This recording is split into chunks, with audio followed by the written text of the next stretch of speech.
Hi, today's video is what is social engineering? Well, social engineering is a type of attack or set of attacks which attack the most vulnerable part of almost any system, and that's humans. Most attacks we talk about are based on technology, on networks or protocols or physical attacks on systems, but this is actually people because almost every system involved that we use has people somewhere in it.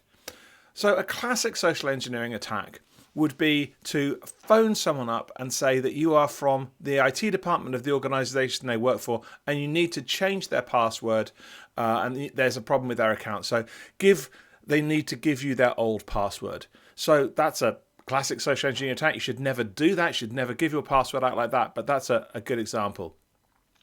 Another social engineering attack might be to convince somebody to give you access to a system that they shouldn't have access to because they say they've been asked to do a particular piece of work by the CEO or the CTO that's very urgent.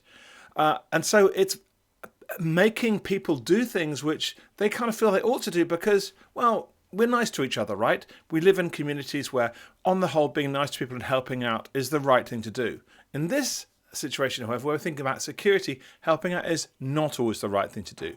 We should always check, we should always authenticate the person and check that they are authorized to do the things that they need to do.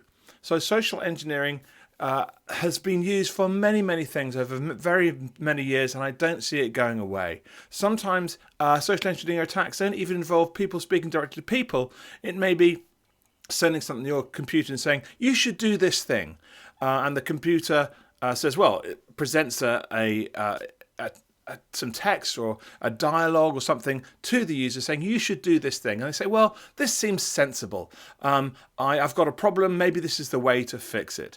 So that's what they do. So it doesn't necessarily mean it's someone in person or speaking on the phone in real time. Social engineering attacks can be asynchronous. They can happen over time. They don't need to be face to face, but they all involve trying to get people to do things that they shouldn't generally be doing. I hope that's useful. Watch the next video and see if that's interesting to you, and please subscribe to the channel. Thanks. Bye.